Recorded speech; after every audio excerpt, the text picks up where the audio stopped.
Баршаңызға сәлем достар, қош келдіңіздер менің каналыма. Бүгін мен сіздермен ең оңай және тез дайындалатын өте дәмді творожный шарик рецебімен бөлісетін боламын.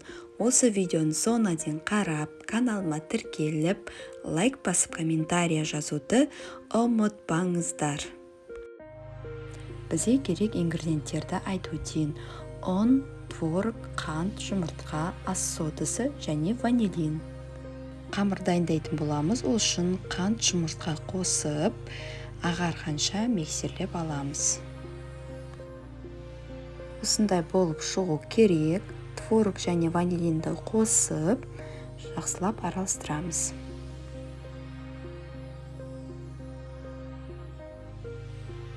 Ұнға ас содасын қосып, електен өткізіп, қамыр илейтін боламыз.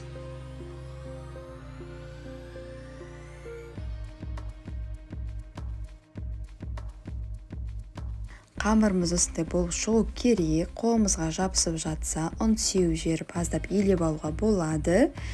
Енді осы видеода көрсетілгендей бөліктерге бөліп аламыз.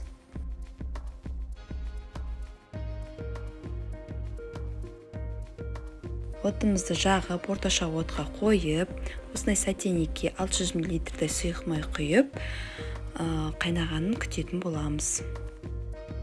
Сұйық май қызған соң, отымызды бәсенде басып, жаңа бөлінген творожный шариктарды қызарғанынша пісіріп алатын боламыз.